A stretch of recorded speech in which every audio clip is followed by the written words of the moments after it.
I was introduced to methamphetamines. I started snorting the meth and then smoking the meth, and then it turned into shooting the methamphetamines into my veins every day, all day long.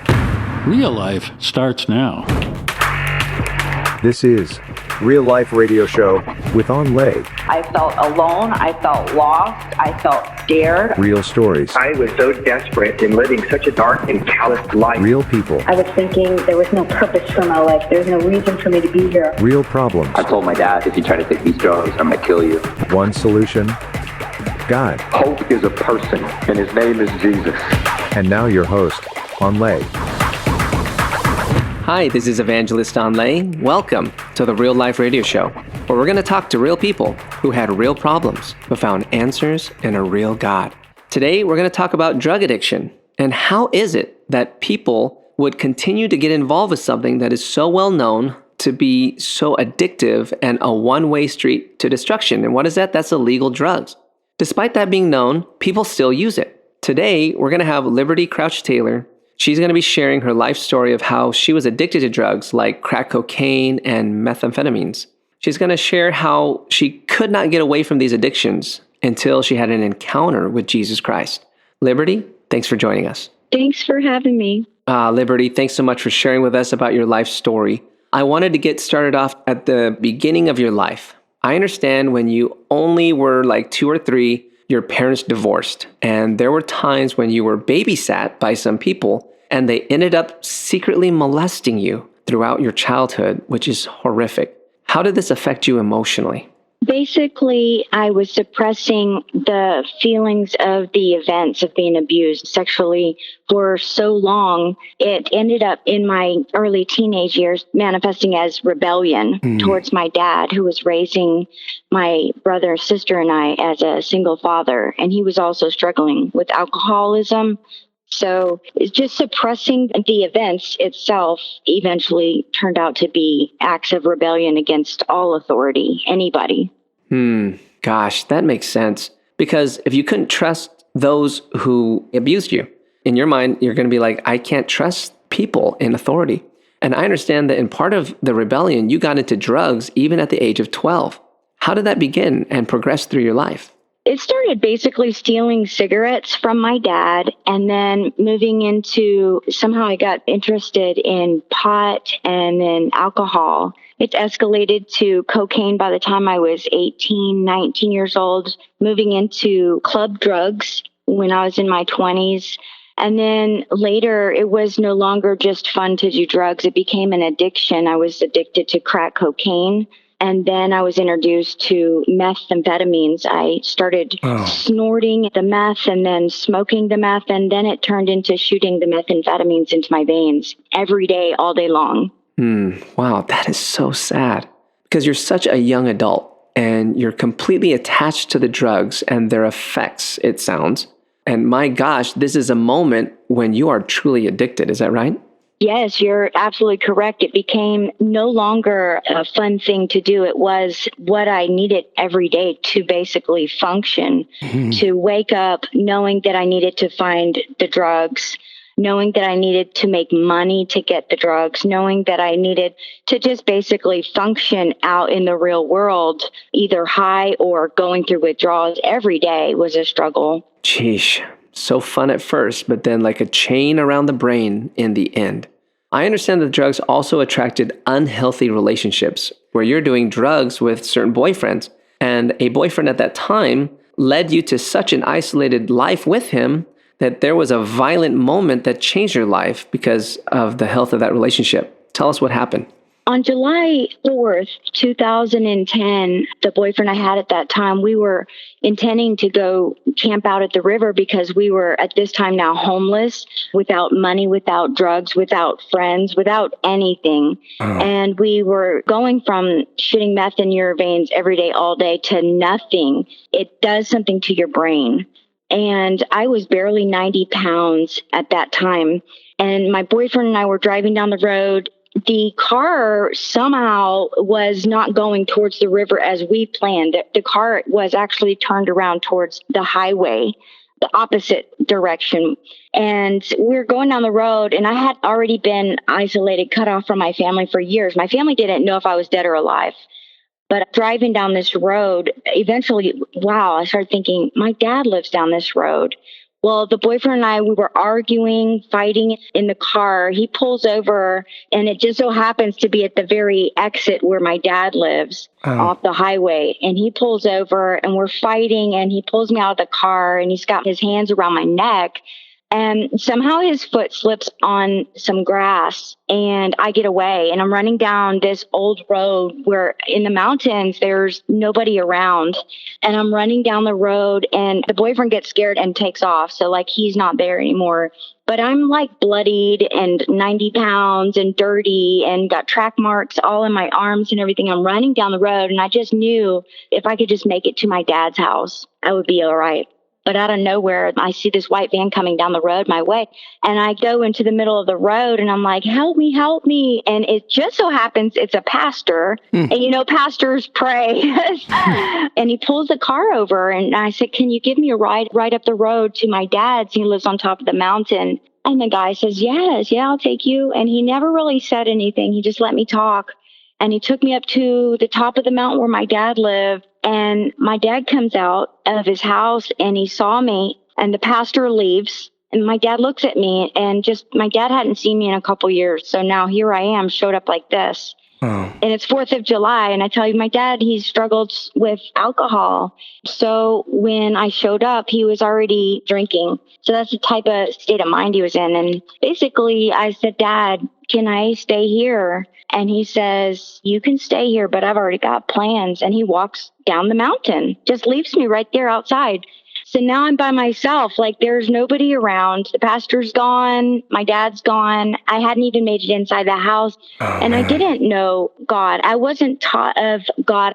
I had my first salvation experience at 21, but I never got discipled, and I completely had forgotten about God. And the whole God experience that I had at 21 got submerged with addictions and abuse. So I had forgotten who God was.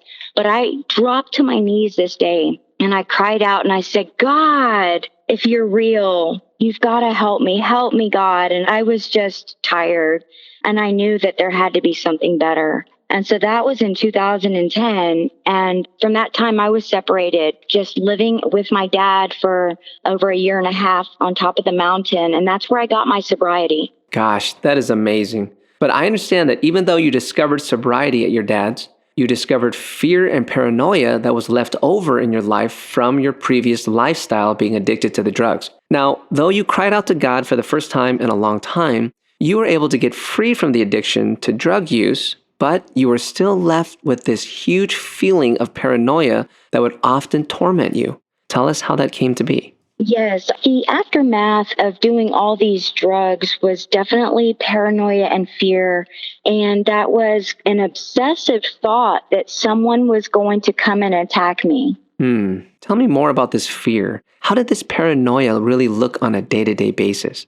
I understand that you were really afraid when you were alone. Yes, by this time I had finally gotten my own apartment, and I began to lock every door and window. When it was nighttime outside, I would even board up the front door with 2x4s, lock myself into the bedroom, sleep with the machete, put another knife under my bed. And when I laid in the bed with insomnia over the fear, my body was in so much pain, so much pain. That's how I lived by myself for a time.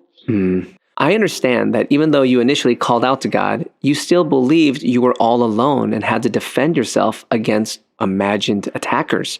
Did you take the knife with you wherever you would go? Yes, I always had a knife with me. Basically, whenever I left the house, it was only to go to the store, to go to the doctors, and eventually I began to go to church. Those were the only places I would go. Wow. So it sounds like your paranoia really isolated you and really restricted your life so that you just couldn't go anywhere you wanted to go. Though there were no physical restraints on you, you were almost like in this invisible cage. Now, since there was so much fear, did you often experience anxiety or anxiety attacks? Yes, I was stricken with anxiety and panic attacks so much that my chest felt like I was having a heart attack. I would even fall out on the floor. It was almost like Wow. epileptic seizure type of fits. Wow. That bad of panic attacks, yes. Sheesh. That sounds like a very difficult life to live. And I think there are many who can relate. So you would say that this was some of the spiritual consequences of drug use in your life. Would you say that? Yes. So you're going through this and must have felt very hopeless during this time. Yes, hopeless, and isolation is the other thing, because with isolation, you get depressed and it's not a lot of good in your head. It sounded like you were left to yourself with the spiritual realm filling your mind with torment. And how is it that you discovered true freedom from all of this torment? Well, I had a doctor's appointment that day, and I went in there telling the doctor what medicine that I needed. And the doctor says, "No, Liberty, I'm not prescribing you this type of medication anymore. I'm going to prescribe you some non-addictive medication for anxiety." And I was just upset with the doctor. Plus, I hadn't slept in a long time, so I was very moody. I didn't ever fill those prescriptions. I went to the store, got a bunch of cigarettes, went home and locked myself up in the house. And there I sat, still in pain and misery, and nothing was accomplished. That was the night that I laid in the bed in so much pain and hadn't slept for days. And that was December 31st, 2012 is when I heard God speak. Wow. So unexpectedly, you're hearing the voice of God in your life. As you're not sure where to turn, it sounds like you're on your last straw. And then God shows up in your life. It's amazing. What did you hear, and how do you know it wasn't the same voices of torment you were hearing before? The very first word I heard was forgiveness. And he came with peace. It wasn't a voice like the demons. The demons didn't sound like that. This voice came with like a supernatural peace. Wow, that is amazing. I understand you got divine revelation of what you needed to do to bring hope and vitality back into your life and the life of others. Tell us more about that encounter. This was a timeless night. There was no time. I heard the voice say forgiveness, and all in a moment, he showed me a vision, like a movie, and showed me how to do this word forgiveness. And it looked like sending out emails, text messages, phone calls, and then face to face. And it all was about forgiving other people, asking them to forgive me, asking the Lord to forgive me, because this was obviously God. And then also for me to forgive myself, which was the hardest thing. Oh, wow. That's something that is hard to do. I mean, after all the mistakes and recklessness of the drug addiction, it sounds like you're coming to terms and getting help from God, rather than just condemning yourself and waiting for judgment to hit you, which some do. What else did you receive from the encounter with God? Did anything change? Yes, and as soon as I received this word forgiveness, accepted it, and God, he knows everything. So he spoke again and he said, "Trust me." And when I heard this, "trust me," I backed away from this voice because I'd always been hurt from the words, "trust me." And so I started to back away, but God is so good that this voice with peace says, "Trust me and lay down your sword." And he was referring to the machete I slept with every night. And I said, "Trust you. What if they come?" And he said, "Trust me and lay down your sword." And when he said it the last time, I just decided in my heart, what else have I got to lose? So I trusted this voice that said, "Trust me." And I took the machete off the bed and I laid it on the floor. And as soon as I laid back on my bed, I went straight to sleep. I don't know. It was hours and hours and hours of sleep. And I woke up the next day. It was late afternoon sometime. And I had slept that long. And something changed. Something was different. And I knew it when I woke up. Oh my gosh. It sounds like a release happened in your life at such a critical moment. Tell us, what else changed after encountering God and learning to trust in Him? Did anything else change? Yes, I woke up and I had no pain in my body. I was completely pain-free because as soon as I woke up, I started recalling the night, what happened. And I called out and I said, "God, if you can do that, what else can you do?" And I said, "Can you take this paranoia away from me?" And I believed that he could just because of what I had just experienced. And the next night was different. I didn't even lock my bedroom door. I didn't shut it. Things started changing. You got a new level of freedom. Yes. Liberty, that is incredible. And your story really demonstrates how God can deliver anyone out of anything. What would you say right now to someone who's listening and going through fear, torment, maybe paranoia? What would you say to them on what is the first step towards freedom? I would say to you the first word that I heard that gave me peace in my entire life was the word forgiveness. I would have you search that word forgiveness. What does that mean to you? What does that look like to you? How can you apply that word to your own life? Forgiveness. Liberty, you truly became a born-again believer, and it sounds like everything became new. I understand you're free from smoking, drugs, anxiety, and now you're following the Lord with your whole heart, which, gosh, that is something that is happening for someone right now. I believe that. Thanks so much for sharing with us your past and giving hope to so many. Thanks so much, Liberty. Thank you. Hang on. Let's talk more about this freedom that you can discover in your life right after the break.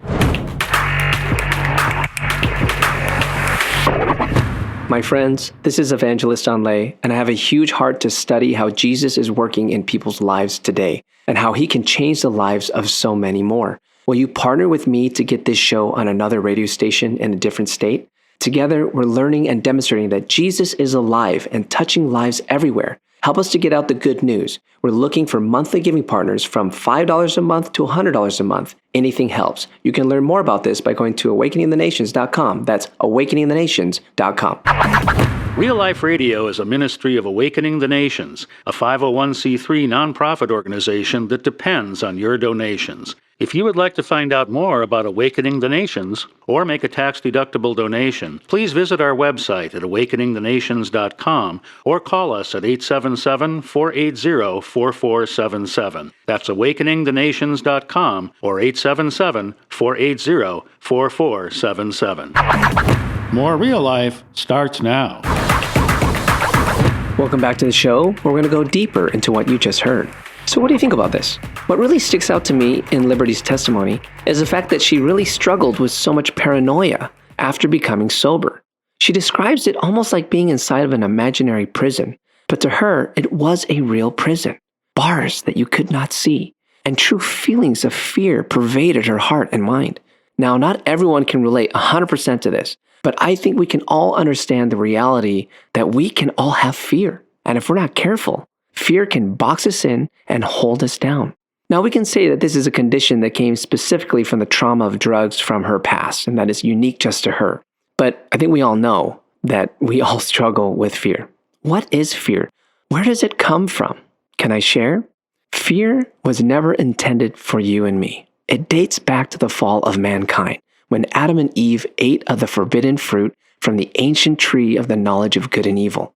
In the Bible, it says that sin is a pathway for fear to develop in our lives. But in truth, Jesus came so that the consequences of sin can be resolved in our lives so we can turn away from our sin. You see, it's written in 1 John 4:18, "There is no fear in love, but perfect love casts out fear. Because fear involves torment, but he who fears has not been made perfect in love." You see, when you meet perfect love, which is Jesus, your fears that were birthed from sin become resolved, almost like they're washed away. Perfect love casts out all fear. So Lord God, we come to you right now. And first of all, for someone who's never received you, we repent of our sin and we ask you, Lord God, to come into our lives for that perfect love to come and to resolve those fears in Jesus' mighty name. I hope you're blessed by this testimony, and I know that your life was touched. If you need prayer, please give us a call at 877-480-4477. That's 877-480-4477. See you next time.